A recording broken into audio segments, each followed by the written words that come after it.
श्री स्वामी समर्थ. जय जय स्वामी समर्थ. स्वामींचं नाव घेऊन मी या व्हिडिओला सुरुवात करते. यंदा 23 एप्रिल 2026 म्हणजेच गुरुवारी येत आहे गुरुपुष्यामृत योग. 23 एप्रिल रोजी गुरुपुष्यामृत योग हा रात्री 8:57 सुरू होऊन तो पहाटे 6:17 असणार आहे. गुरुवारी पुष्य नक्षत्र आलं तर त्या दिवशी गुरुपुष्यामृत योग होतो. हा योग सर्व कार्यासाठी शुभ समजला जातो. या योगावर सोने चांदी खरेदी केले अत्यंत शुभ मानले जाते. त्यात वृद्धी होते. अशुभतेपासून वाचण्यासाठी गुरुपुष्यामृत योग श्रेष्ठ आहे. पुष्य नक्षत्र सर्व प्रकारच्या कार्यासाठी अत्यंत शुभ मानले गेले आहे. पुष्याचा अर्थ आहे पोषण करणारा, शक्ती देणारा, ऊर्जा देणारा. पुष्याचे आधीचे नाव तिष्य असे त्याचा अर्थ आहे. शुभ, सुंदर, सुख संपदा देणारा पुष्य नक्षत्र अतिशय शुभ आणि कल्याणकारी आहे. ऋग्वेदात पुष्याला तिष्य म्हणजेच मंगलदायक किंवा मांगलिक तारा असे म्हणण्यात आले आहे. गुरुपुष्यामृत योगामध्ये माता लक्ष्मीच्या पूजनाला विशेष महत्त्व दिलं जातं. तसेच आपल्याला या पूजेसोबतच लक्ष्मी स्तोत्राचं पठण करायचं. असं केल्याने जीवनात सुख समृद्धी येते. लक्ष्मी देवीच्या कृपेने धन प्राप्ती होते. पैशासंबंधित काही समस्या असतील तर गुरुपुष्यामृत योगामध्ये लक्ष्मीची पूजा करावी. गुरुपुष्यामृत योगामध्ये पूजा, मंत्र, तंत्र, संकल्प, साधना, जप करण्यासाठी उत्तम आहे. या दिवशी हाती घेतलेल्या कामामध्ये यश मिळण्यासाठी आपल्याला आपल्या कुलदेवीची मनोभावे पूजाही करायची आहे. अक्षय तृतीयेप्रमाणे हा दिवस शुभ मानला जातो. या योगात तुम्ही जे काही काम करतात ते यशस्वी होते. कुटुंबाची प्रगती होते. पुष्य नक्षत्राला नक्षत्रामध्ये श्रेष्ठ मानले गेले आहे. तर गुरुवार हा बृहस्पती या शुभ ग्रहाचा वार असल्यामुळे ज्ञान, संपत्ती आणि समृद्धीचा कारक मानला जातो. पुष्य नक्षत्राचे स्वामी शनिदेव असून त्यांची देवता बृहस्पती आहे. गुरुवारचा संबंध भगवान विष्णू आणि बृहस्पती या दोघांशी असल्यामुळे या दिवशी केलेले कोणतेही उपाय किंवा सेवा अतिशय प्रभावी मानल्या जातात. शास्त्रानुसार लक्ष्मी देवीचा जन्म याच दिवशी झाला होता. त्यामुळे संपत्ती, सौख्य, समृद्धी आणि यशासाठी हा काळ अत्यंत अनुकूल मानला जातो. आणि म्हणूनच गुरुपुष्यामृत योगामध्ये आपल्याला काही प्रभावी उपाय आणि सेवा देखील आवर्जून करायच्या आहेत.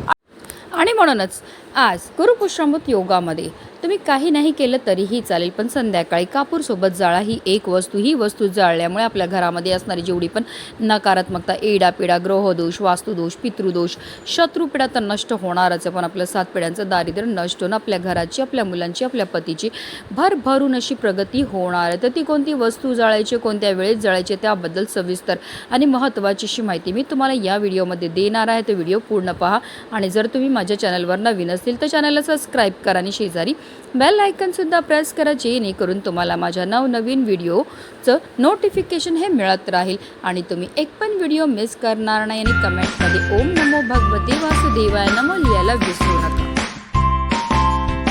अगदी तुमच्यापासून माझ्यापर्यंत प्रत्येकजण खूप मेहनत करतो, खूप कष्ट करतो, जेणेकरून आपल्या आयुष्यामध्ये सुख समृद्धी नांदेल. पण बऱ्याचदा काय होतं ना, आपल्या घरामध्ये काही दोष असतात किंवा आपल्यामध्ये काही दोष असतात. त्यामुळे सुद्धा आपल्याला कोणत्याही क्षेत्रामध्ये यश हे मिळत नाही. आपण मेहनत तर करतो, कष्ट तर करतो, पण आपल्या कष्टाला, आपल्या नशिबाची साथही मिळत नाही. आपल्या घरी पैसा तर येतो, पण आलेला पैसा टिकून राहत नाही. जर तुमच्या घरामध्ये वारंवार भांडणं होत असतील, आजारपण येत असेल, कलह होत असेल, आलेला पैसा टिकून राहत नसेल, मुलं खूप चिडचिड करतात, हट्टीपणा करतात, नवरा बायकोचं पटत नसेल, किंवा आपली मुलं खूप शिकलेली आहेत पण त्यांना मनासारखी नोकरी प्राप्त होत नसेल, विवाह जुळण्यामध्ये समस्या येत असतील, तर या प्रकारच्या समस्या का निर्माण होतात? तर त्या निर्माण होतात आपल्यामध्ये की आपल्या घरामध्ये असणाऱ्या दोषांमुळे.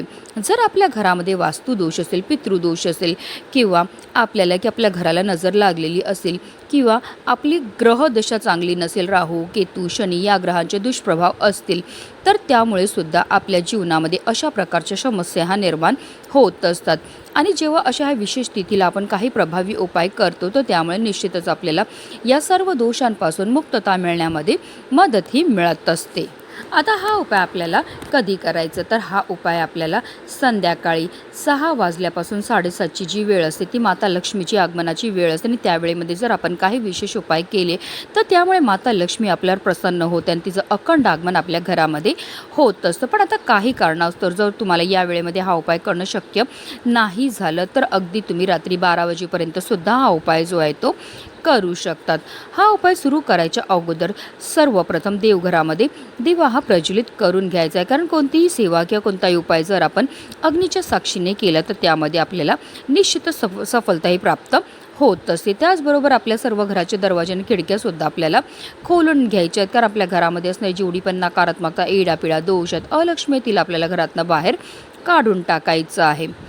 तर हा उपाय करण्याकरता आपल्याला एक मातीची पंतीही घ्यायची आहे, कारण मातीची पंती ही पंचतत्वापासून बनलेली असते. मातीच्या पंतीमध्ये सकारात्मक अशा लहरी असतात आणि त्या मातीच्या पंतीमध्ये आपल्याला एक शेणाची गौरीही ठेवायची. शेणामध्ये साक्षात माता लक्ष्मी निवास करते आणि घरामध्ये शेण जाळल्यामुळे आपल्या घरामध्ये असणारी जेवढी पण नकारात्मकता आहे, एडापिडा आहे, दोष आहेत, वाईट शक्तींचा प्रभाव असतो, अलक्ष्मी असते, ती घरातनं काढता पाय करून निघून जाते. त्या शेणाच्या गौरीवर आपल्याला 5 भीमसेनी कापूरच्या वड्या ह्या ठेवायच्या आहेत. मी प्रत्येक उपायामध्ये नेहमी सांगत असते की आवर्जून आपल्याला भीमसेनी कापूरच वापरायचा आहे, कारण तो नैसर्गिकरित्या बनलेला असतो आणि त्याच्यामध्ये जे तत्व असतात ते आपल्यामध्ये आणि आपल्यामध्ये आपल्या घरामध्ये असणारी जेवढी पण नकारात्मकता, इडापिडा, ग्रहदोष, वास्तुदोष, पितृदोष दूर करण्याकरता अतिशय प्रभावी मानला जातो. तसेच आपल्याला 2 हिरव्या वेलची आणि 2 लवंगा सुद्धा घ्यायचे आहेत. लवंग आणि हिरव्या वेलची जे आपण घेणार ते व्यवस्थित पाहून घ्यायचे, ते अखंड असावे, कुठेही तुटलेल्या, फुटलेल्या किंवा खराब झालेल्या नसाव्या. ज्याप्रमाणे लवंग आणि हिरव्या वेलची आपल्या जेवणाची चव वाढवतात, त्याचप्रमाणे आपलं भाग्य जुळायचं कामसुद्धा करत असतात. तसेच लवंग आणि हिरव्या वेलची ह्या माता लक्ष्मीला सुद्धा अतिशय प्रिय आहेत आणि जेव्हा पण आपण माता लक्ष्मीला प्रिय असणाऱ्या वस्तूंपासून काही उपाय किंवा सेवा करतो तर त्यामुळे माता लक्ष्मी ही आपल्यावर प्रसन्न होते आणि तिचं अखंड आगमन आपल्या घरामध्ये होत असतं. ते आहे हिरव्या वेलची आणि लवंगासुद्धा आपल्याला त्या मातीच्या पंतीमध्ये टाकायचे आहेत. आता आपल्याला थोडीशी पिवळी मोहरी घ्यायची आहे, कारण पिवळी मोहरी जी आहे ती आपल्या घरामध्ये जेवढी पण नकारात्मकता असते, इडापिडा, दोष असतात ते दूर करण्याकरता प्रभावी मानली जाते. आता ही पिवळी मोहरी जी आहे ती आपल्या घरामध्ये जेवढे पण सदस्य असतील त्या प्रत्येक सदस्याच्या डोक्यापासून पायापर्यंत आपल्याला 7 वेळा उतरवून घ्यायची आहे. उतरवताना आपल्याला बोलायचे की माझ्या घरातील प्रत्येक सदस्याची भरभरून अशी प्रगती झालेली आहे, त्यांच्या जीवनामध्ये असणारी जेवढी पण नकारात्मकता, एडापिडा, वाईट शक्तींचा प्रभाव आहे तो दूर झालेला आहे. अशा रीतीने आपल्याला 7 वेळा ही पिवळी मोहरी जी आहे उतरवून घ्यायची आणि ही पिवळी मोहरीसुद्धा आपल्याला त्या मातीच्या पंतीमध्ये नेऊन टाकायची आहे. त्याचबरोबर आपल्याला एक तेजपत्ता घ्यायचा आहे, ज्याला तमालपत्रसुद्धा म्हटलं जातं, आणि तो सुद्धा आपल्याला त्या मातीच्या पंतीमध्ये टाकायचा आहे. हा संपूर्ण उपाय आपण देवघरासमोर बसूनच करणार आहेत. तर आपल्याला काय करायचं आहे, देवघरामध्ये प्रज्वलित असलेल्या दिव्याच्या मदतीने आपल्याला या मातीच्या पंतीमध्ये असणारा जो कापूर आहे तो प्रज्वलित करून घ्यायचा आहे. कापूर प्रज्वलित झाला की त्यामध्ये आपल्याला थोडंसं तूपसुद्धा टाकायचं. तूप देखील माता लक्ष्मीला अतिशय प्रिय आहे.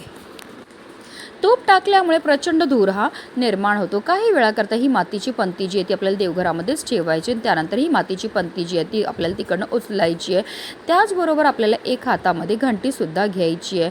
घरामध्ये आपल्याला घंटानाद करायचा आहे. त्याचबरोबर हा जो धूर आहे तो आपल्या संपूर्ण घरामध्ये आपल्याला श्रीराम जय राम जय जय राम, श्रीराम जय राम जय जय राम किंवा श्री स्वामी समर्थ या मंत्राचा जप करत फिरवायचं आहे. संपूर्ण घरामधनं हा धूर फिरवून झाल्यानंतर आपल्या मुख्य प्रवेशद्वाराच्या उंबरठ्याच्या बरोबर मधोमध नेऊन आपल्याला या मातीच्या पंतीला ठेवायचं आहे. जिथपर्यंत कापूर प्रज्वलित तिथपर्यंत निरंतर आपल्याला मंत्राचा जप हा करायचा, घंटानाद करायचा आहे. जेव्हा कापूर शांत होईल तर त्या मातीच्या पंतीमध्ये काही वस्तू असतील ज्या जळालेल्या असेल, काही नाही जळालेल्या असेल तर त्या वस्तू ज्या त्या आपल्या घरापासून थोड्या लांब आपल्याला नेऊन टाकून द्यायच्यात. अशा रीतीने आपल्याला हा उपाय जो आहे तो आज गुरुपुष्यामृत योगामध्ये करायचा आहे. जेव्हा आपण कापूरसोबत या वस्तू जाळतो त्याचबरोबर मंत्राचा जप करतो, त्यामुळे आपल्या घरामध्ये असणारी जेवढी पण नकारात्मकता, इडापिडा, वाईट शक्तींचा प्रभाव असेल, ग्रहदोष, वास्तुदोष, पितृदोष हा निघून जातो आणि आपल्या घरामध्ये असणारी जी अलक्ष्मी आहे ती काढता पाय करून निघून जाते. आणि ज्या घरामध्ये कोणत्याही प्रकारचे दोष नसतात त्याच घरामध्ये माता लक्ष्मीचं आगमन हे होत असतं. म्हणूनच व्हिडिओ जास्तीत जास्त लोकांपर्यंत शेअर करा, जेणेकरून प्रत्येकाच्या आयुष्याचं कल्याण हो, हीच मनामध्ये इच्छा. श्री स्वामी समर्थ. जय जय स्वामी समर्थ.